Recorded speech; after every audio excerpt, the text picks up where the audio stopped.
जय श्री कृष्ण। तीसरा अध्याय यम और यमदूतों का संवाद।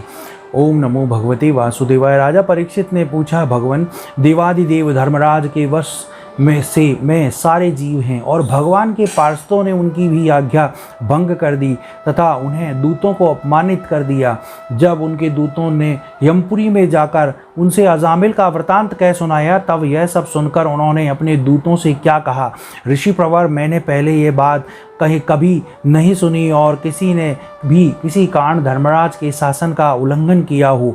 भगवान, इस विषय में जो लोग बहुत संदेह करेंगे और उसका निवारण आपके अतिरिक्त दूसरा कोई नहीं कर सकता, ऐसा मेरा निश्चय है। श्री सुखदेव जी ने कहा, परीक्षित, जब भगवान के पार्षदों ने यमदूतों का प्रयत्न विफल कर दिया, तब उन दूत लोगों ने संयमीपुरी के स्वामी और उनके शासक यमराज के पास जाकर निवेदन किया। यमदूतों ने कहा, प्रभो, संसार के जीव 3 प्रकार के कर्म करते हैं, पाप पुण्य और दोनों से मिश्रित। इन जीवों को इन कर्मों का फल देने वाले शासक संसार में कितने हैं? यदि संसार में दंड देने वाले बहुत से शासक हैं तो किसे सुख मिलेगा और किसे दुख? इसकी व्यवस्था एक सी ना रहेगी। संसार में कर्म करने वालों के अनेक होने पर यदि आप उनके शासक भी अनेक हों तो उन शासकों का शासकपना नाम मात्र का ही होगा। जैसे एक सम्राट के अधीन बहुत से नाम मात्र के सामंत होते हैं। इसलिए हम तो ऐसा समझते हैं कि अकेले आप ही समस्त प्राणी और स्वामियों के अधीश्वर हैं। आप ही मनुष्यों के पाप और पुण्यों के निर्णायक, दंडदाता और शासक हैं। प्रभो, अब तक संसार में कहीं भी आपके द्वारा नियत किए हुए दंड की अवहेलना नहीं की होगी, किंतु इस समय 4 अद्भुत सिद्धों ने अपनी आज्ञा का उल्लंघन कर दिया। प्रभु, आपकी आज्ञा से हम लोग उस एक पापी यातना गृह में ले जा रहे थे, परंतु उन्होंने बलपूर्वक आपके फंदे काटकर उसे छुड़ा दिया। हम आपसे उसका रहस्य जानना चाहते हैं। यदि आप हमें सुनने का अधिकारी समझें तो कहें। प्रभु, बड़े ही आश्चर्य की बात हुई कि इधर तो अजामिल ने मुँह से नारायण यह शब्द निकला और उधर वह डरो मत कहते हुए झटपट आ पहुँचे। श्री सुखदेव जी कहते हैं, जब दूतों ने इस प्रकार प्रश्न किया, तब देव शिरोमणि प्रजा के शासक भगवान यमराज ने प्रसन्न होकर श्री हरि के चरणों में नमस्कार स्मरण करते हुए कहा। यमराज ने कहा, दूतों, मेरे अतिरिक्त एक ही और चराचर जगत के स्वामी हैं। उन्हीं ने यह संपूर्ण जगत सूत्र के वस्त्र के समान ओतप्रोत है। उन्हीं के अंश ब्रह्मा, विष्णु और शंकर इस जगत की उत्पत्ति, स्थिति और प्रलय करते हैं। उन्हीं इस सारे जगत के नथे हुए बैलों के समान अपने अधीन कर रखा है। मेरे प्यारे दूतों, जैसे किसान और बैलों को पहले छोटी छोटी रस्सी में बांधकर फिर उन रस्सियों को एक बड़ी आड़ी रस्सी में बांध देते हैं, वैसे ही जगदीश्वर भगवान ने भी ब्रह्मणादि वर्ण और ब्राह्मणचार्य आदि आश्रम रूपी छोटी छोटी नाम की रस्सियों में बांधकर फिर सब नामों को वेदवाणी रूप बड़ी रस्सी में बांध रखा है। इस प्रकार सारे जीव नाम और कर्म रूप बंधन में बंधे हुए हैं। भयभीत होकर उन्हें ही अपने सर्वस्व भेंट कर रहे हैं। दूतों, मैं इंद्र, ऋतति, वरुण, चंद्रमा, अग्नि, शंकर, वायु, सूर्य, ब्रह्मा, 12 आदित्य, विश्व देवता, 8 वसु, साध्य, 49 मरुत, सिद्ध, 11 रुद्र, रजोगुण और तमोगुण के रहित भृगु आदि प्रजापति और बड़े बड़े देवता सब के सब सत्व प्रधान होने पर भी उनकी माया के अधीन है तथा भगवान कब क्या किस रूप में करना चाहते हैं इस बात को कोई नहीं जानता तथा दूसरों की तो बात ही क्या। दूतों, जिस प्रकार घटपट और रूपवान पदार्थ अपने प्रकाशक नेत्र को नहीं देख सकते, वैसे ही अंतःकरण में अपने साक्षी रूप में स्थित परमात्मा को कोई भी प्राणी इंद्रिय, मन, प्राण, हृदय और वाणी आदि किसी भी साधन के द्वारा नहीं जान सकता। वह प्रभु सबके स्वामी और स्वयं पर स्वतंत्र हैं।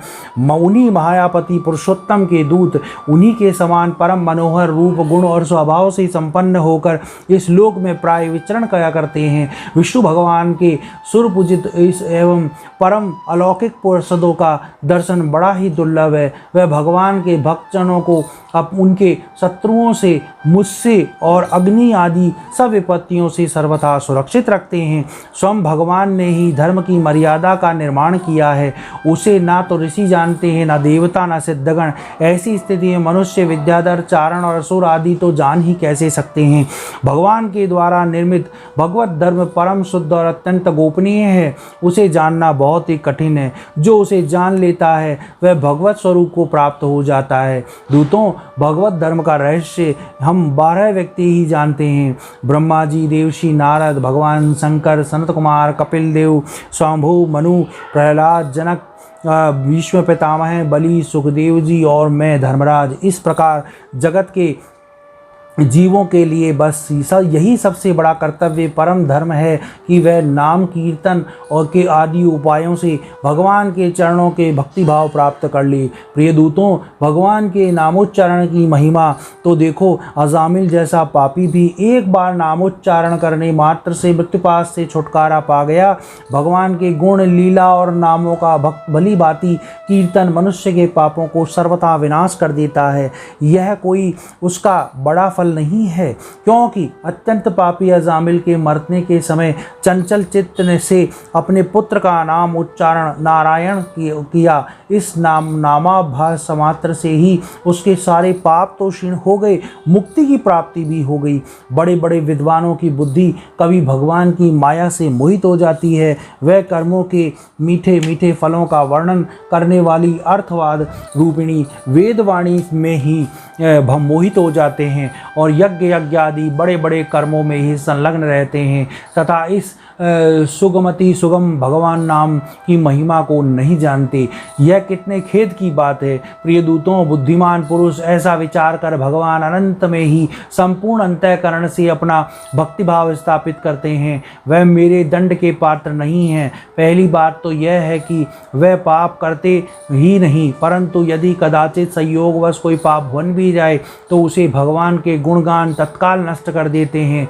जो समदर्शी साधु भगवान को ही अपना साध्य और साधन दोनों समझकर उन पर निर्भर हैं, बड़े बड़े देवता और सिद्ध उनके पवित्र चरणों का प्रेम से गान करते रहते हैं। मेरे दूतों, भगवान की गदा उनकी सदा रक्षा करती है। उनके पास तुम लोग कभी भूलकर भी मत फटकना। उन्हें दंड देने की सामर्थ्य ना हम में है, ना साक्षात काल में ही। बड़े बड़े परमहंस दिव्य रस के लोभ से संपूर्ण जगत और शरीर आदि से भी अपनी अहता ममता हटाकर अकिंचन होकर निरंतर भगवान मुकुंद के पापारविंद और मकरंद का रस पान करते रहते हैं। जो दुष्ट उस दिव्य रस से विमुख है और नरक के दरवाजे घर गृहस्थी के तृष्णा का बोझा बांधकर उसे ढो रहे हैं, उन्हीं को मेरे पास बार बार लाया करो। जिसकी जीभ भगवान के गुणों और नामों का उच्चारण नहीं करती, जिनका चित्त उनके चरणारविंदों का चिंतन नहीं करता और जिनका सिर एक बार भी भगवान श्री कृष्ण के चरणों में नहीं झुकता, उन भगवत सेवा विमुख पापियों को ही मेरे पास लाया करो। आज मेरे दूतों ने भगवान के पार्षदों का अपराध करके स्वयं भगवान का ही तिरस्कार किया है। ये मेरा ही अपराध है। पुराण पुरुष भगवान नारायण हम लोगों का यह अपराध क्षमा करें।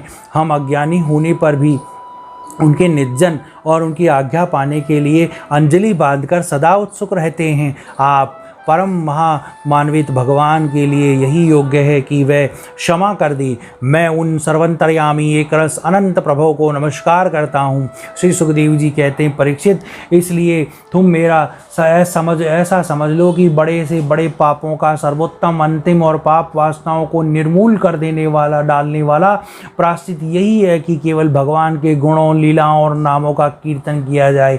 इसी से संसार का कल्याण हो सकता है। जो लोग बार बार भगवान के उदार और कृपापूर्ण चरित्रों का श्रवण कीर्तन करते हैं, उनके हृदय में प्रेममयी भक्ति का उदय हो जाता है। उस भक्ति से जैसी आत्मशुद्धि होती है, वैसी कुछ चंद्रायन आदि व्रतों से नहीं होती। जो मनुष्य भगवान श्री कृष्णचंद्र के चरणारविंद मकरंद रस का लोभी भ्रमर है, वह स्वभाव से ही माया के अपरांत में दुखद और पहले से ही छोड़े हुए विषयों में फिर नहीं रमता।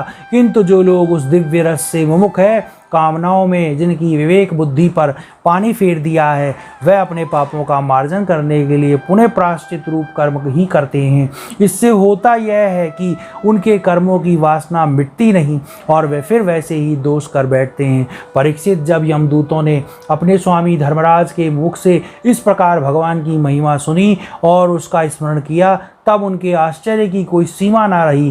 तभी से वह धर्मराज की बात पर विश्वास करके अपने नाश की आशंका से भगवान के आश्रित भक्तों के पास नहीं जाते, और तो क्या वह उनकी ओर आंख उठाकर देखने भी डरते हैं। पर ये परीक्षित, यही इतिहास परम गोपनीय अत्यंत रहस्यमय है। मल्य पर्वत पर विराजमान भगवान अगस्त्य जी ने श्रीहरि की पूजा करते समय मुझे यह सुनाया था। तीसरा अध्याय समाप्त। ओम नमो भगवते वासुदेवाय।